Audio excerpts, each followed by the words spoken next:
예수님은 하나님 나라의 비밀을 비유로 말씀해 주셨습니다. 예수님께서 비유로 말씀하신 이유는 들을 귀 있는 자, 말씀을 듣고 행할 마음이 있는 제자들을 위해서였습니다. 말씀을 듣고 그 말씀이 반드시 싹을 틔워 열매를 맺을 것이라는 확신 속에 인내하여 마침내 결실할 사람들, 그 사람들을 위해서 비유의 말씀을 하신 것을 우리가 잘 깨달아야지 됩니다. 네 가지 땅에 떨어진 비유와 그 뜻을 제자들에게 가르쳐 주신 예수님께서는 이어서 등불의 비유를 오늘 본문 말씀에서 말씀해 주십니다. 16절 말씀 보십시오. 누구든지 등불을 켜서 그릇으로 덮거나 평상 아래에 두지 아니하고 등경 위에 두나니 이는 들어가는 자들로 그 빛을 보게 하려 함이라. 등불은 불을 담고 있는 등이죠. 등은 성도들이고 불은 주님의 말씀입니다. 이 새벽에 말씀을 듣고 주신 말씀을 담는 여러분들은 등불인 것을 믿으시기 바랍니다. 하루의 어느 시간이라도 여러분 말씀을 갈망하고 말씀을 붙잡고 있을 때 우리가 등불이 되는 것입니다. 등불은 속에 불이 있을 때 존재의 의미와 가치가 있는 것이죠. 불은 어떤 모양으로 있든 주변을 밝힙니다. 불을 등에다가 담는 이유는 어둠 속에 있는 사람들로 하여금 빛을 보게 하기 위해서입니다. 누구든지 등불을 켜서 그릇으로 덮거나 평상 아래에 두지 아니하고 등경 위에 두나니 이는 들어가는 자들로 그 빛을 보게 하렵니다. 주님께서 성도들을 등으로 대가시고 빛 되신 주님의 말씀을 주신 목적이 있음을 여기 한 절 말씀으로 이렇게 깨우쳐 주신 것이죠. 주님과 함께 말씀의 빛으로 세상을 밝히기 위해서 어둠 속에 있는 사람들에게 구원의 소망이신 예수 그리스도를 바라보게 하기 위해서 그래서 말씀을 주신 거란 말씀이에요. 너희가 나를 택한 것이 아니요 내가 너희를 택하여 세웠나니.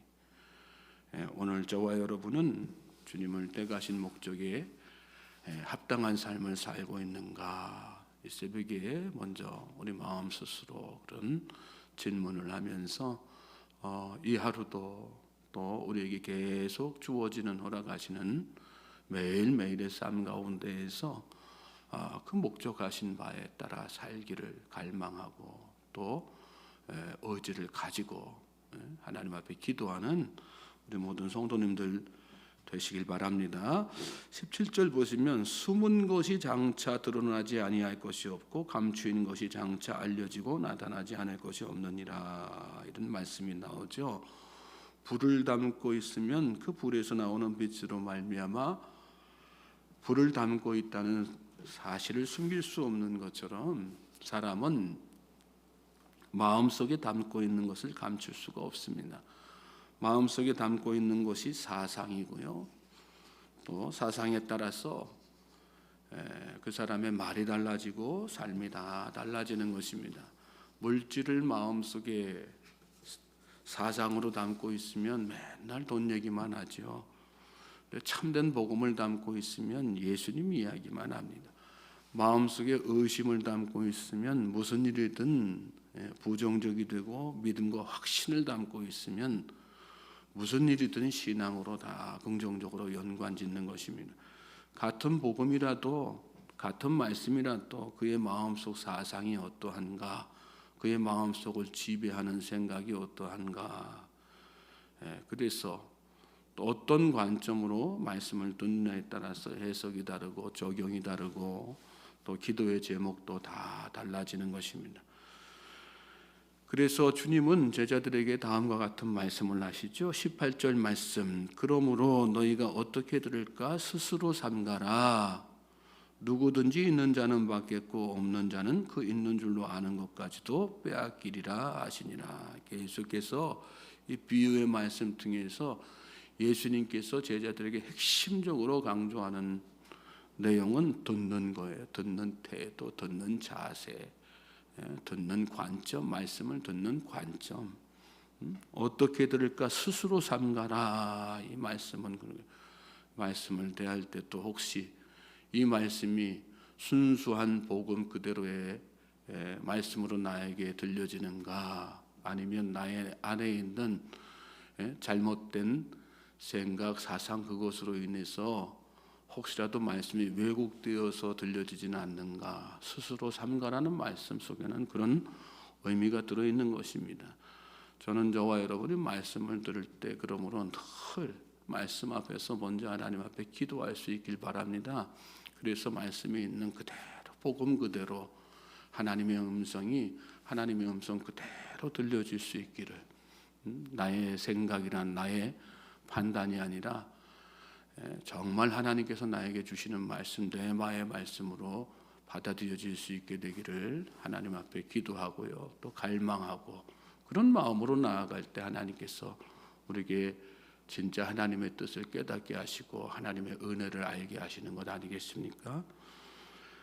기도하면서 말씀을 늘 들으십시오. 삼가면서 하나님 앞에. 삼가라는 말씀 속에는 그런 의미가 다 들어있는 것입니다.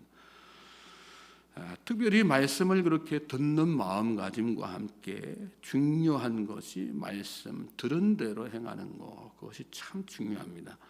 이어지는 말씀을 보시면 예수님께서 그렇게 비유로 제자들에게 말씀을 가르치시는 중에 그 현장에 모친과 동생들이 찾아오지요. 19절 20절 말씀 보시면 예수의 어머니와 그 동생들이 왔으나 무리로 인하여 가까이 하지 못하니 어떤 이가 알리되 당신의 어머니와 동생들이 당신을 보려고 밖에 서 있나이다. 모인 무리가 그렇게 많으니까 모친과 마리아가 예수님을 찾아왔어도 이렇게 만나지 못한 당시의 상황을 이렇게 설명한 거죠. 교회를 찾아와도 예수님 만나지 못하고 돌아가는 사람들이 있습니다. 예수님을 찾아도 만나지 못하는 사람이 있어요. 주님을 만나는 게 참 중요한 거예요. 교회를 나오는 것도 중요하지만요, 나오는 그 자체보다 더 중요한 건 주님 만나고 돌아가는 거예요.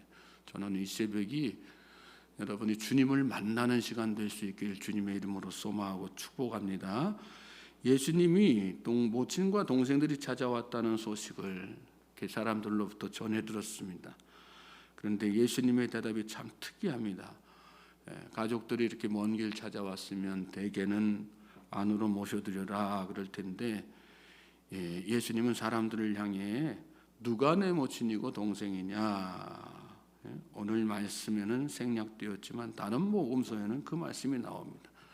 그러면서 21절에 내 어머니와 내 동생들은 곧 하나님의 말씀을 듣고 행하는 이 사람들이다, 이렇게 말씀하셨습니다. 말씀을 듣고 행하는 사람이 하나님의 가족, 예수님의 형제 자매라고 하는 그런 말씀이죠. 혈연이 아니라 순종이 자녀됨과 가족됨의 기준인 것입니다. 예수님에게 듣고 행하는 거 참 중요한 거죠. 그것이 진짜 예수님을 믿는 사람의 믿음의 증거라고 하는 거, 우리가 다시 한번 깨닫게 되는 것이죠. 오늘 우리는 순종이 아닌 어떤 자격을 내세우면서 주님과의 관계 밖에 있지는 않는가. 순종밖에는 주님과 친밀함을 유지할 수 있는 방법이 없습니다. 불순종하면서 아무리 신앙생활 열심히 하고 교회 열심히 다녀도 주님과 친밀하게 살 수 없어요. 주님과 친밀하려면, 주님과 하나가 되려면 말씀에 늘 순종하고, 그 이전에 오늘 우리가 묵상한 대로 말씀을 정말 있는 그대로 하나님의 나를 향하신 그 레마의 말씀으로 잘 받아서, 그래서 그 말씀이 어떠하든지 때로는 내 상황 환경에 비추어 봤을 때 순종하기 어려운 그런 말씀일지라도 그 말씀이 하나님께서 나에게 주신 말씀이기 때문에 그 말씀 앞에서 정말 순종하면서 나아가는, 그럴 때 주님과 내가 하나가 되는 거고 친밀함을 그 안에서 누리게 되는 거고, 그리고 주님께서 그 모습을 보시고 기뻐하시는 것이죠. 오늘 하루가 저와 여러분에게 그런 하루가 되기를 주님의 이름으로 소망하고 축복합니다. 우리는 다 불꽃을 담고 있는 등불이에요. 주님은 우리 안에 빛된 말씀을 다 심어 놓으셨습니다. 말씀이 있음으로 우리 그리스도인이 아름다워지는 거예요. 말씀에 순종함으로 우리는 세상을 밝히는 그런 믿음의 사람이 되는 거고, 다른 사람에게도 기쁨이 되고 도전이 되는 것입니다. 다른 걸로 되는 게 아니에요. 주님께서 우리에게 복음을 알게 하신 목적, 우리를 택하신 목적이 바로 거기에 있는 것입니다. 너희가 전에는 어둠이더니 이제는 주 안에서 빛이라, 그런 말씀이 있지 않습니까? 빛의 자녀 된 자로 주를 기쁘시게 할 것이 무엇인가 시험하여 보라, 이런 말씀도 있습니다. 우리가 늘 찬양으로 고백하지 않습니까? 나 주님의 기쁨 되기 원하네. 주님이 기뻐하실 일이 무엇인지 깊이 생각하시고요. 주님이 정말로 기뻐하시는 일은 주신 말씀에 온전히 순종하면서 나아가는 것, 그것이라고 하는 사실을 우리가 다시 한번 깨닫고 주님의 기쁨이 되는 삶을 사는 이 복된 날 되시기를 다시 한번 주님의 이름으로 소망하고 축복합니다.